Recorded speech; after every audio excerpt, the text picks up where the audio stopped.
Hello dear students, कैसे हो सब लोग। उम्मीद है कि सब बहुत अच्छे से होंगे। इस वीडियो में हम लोग एक्सरसाइज 7.1 कोऑर्डिनेट ज्योमेट्री के क्वेश्चन नंबर 8 का सॉल्यूशन देखने जा रहे हैं। तो चलिए आराम से देखते हैं। क्या find the value of y का वैल्यू हमें फाइंड आउट करना है for which the distance between the point P and Q is 10 unit.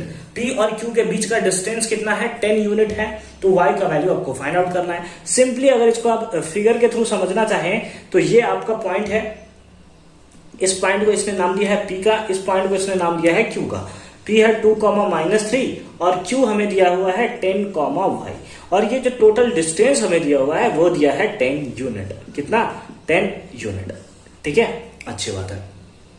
तो हमें यही y जो है, ये y जो है, इस y का वैल्यू हमें फाइंड आउट करना है। तो सिंपली हम लोग डिस्टेंस फॉर्मूला लगाएंगे PQ डिस्टेंस फॉर्मूला क्या होता है, root under x2 minus x1 का whole square plus y2 minus y1 का whole square.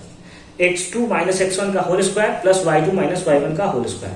Root under x2 minus x1, अगर इसको हम लोग x1 y1 ले लें, है ना, ये x1 हो गया, ये y1 हो गया। इसी टाइप से ये हमारा x2 y2 अगर रहे तो x2 का वैल्यू ये हो गया, y2 का वैल्यू ये हो गया। तो x2 माइनस x1 यानी 10 माइनस 2 का whole square plus y2 minus y1 यानी कि y2 का वैल्यू तो y है माइनस फॉर्मूले का, और y1 का वैल्यू -3, तो माइनस और माइनस प्लस हो गया 3 का होल स्क्वायर।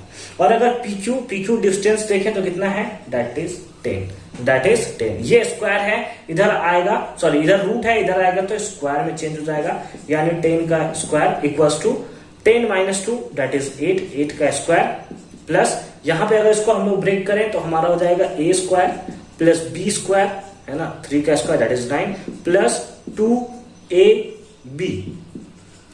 ये होता है ना a प्लस b का whole square, a square plus b square plus 2ab।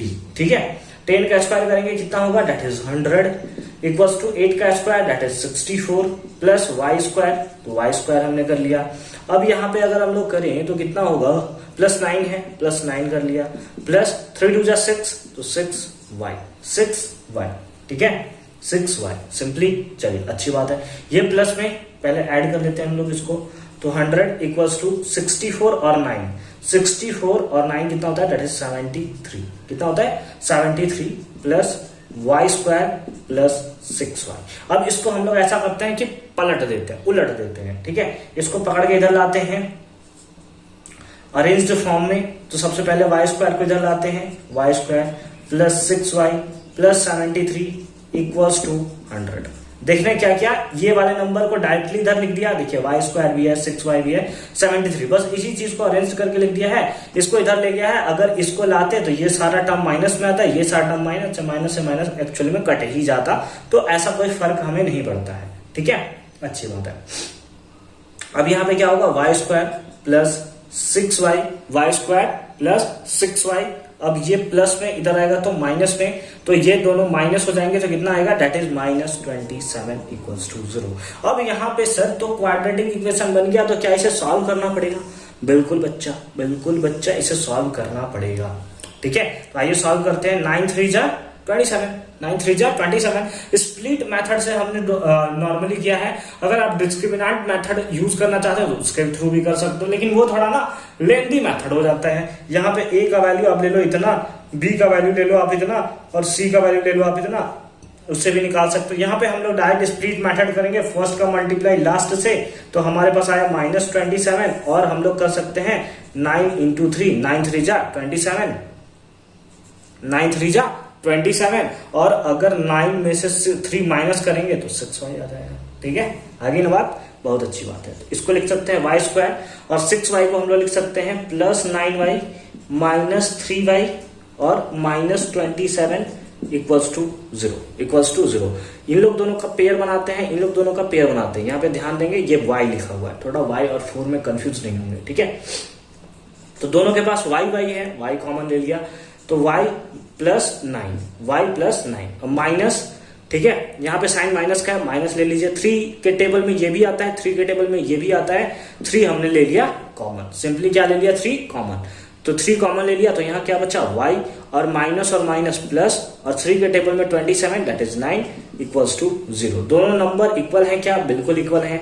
तो ये हमने कॉमन ले लिया, तो इससे ये कॉमन ले लिया तो बचा y, यहां से यह कॉमन ले लिया तो आया -3 इक्वल्स टू 0। तो इस बेसिस पे हम लोग बोल सकते हैं x प्लस 9 इक्वल्स टू 0 और एक आएगा y प्लस 9 इक्वल्स टू 0 और y माइनस 3 इक्वल्स टू 0।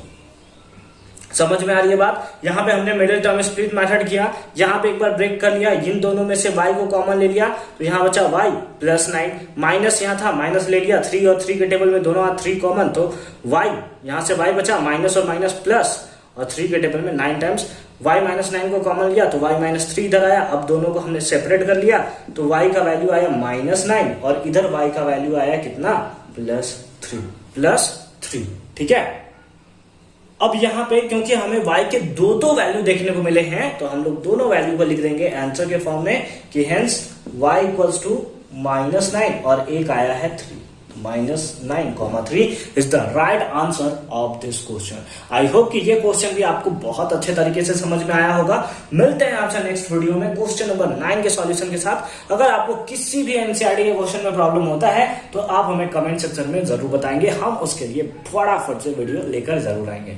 मिलते हैं आपसे नेक्स्ट वीडियो में, तब तक के लिए अच्छे से पढ़ाई करते रहिए। All the very best for your upcoming examination.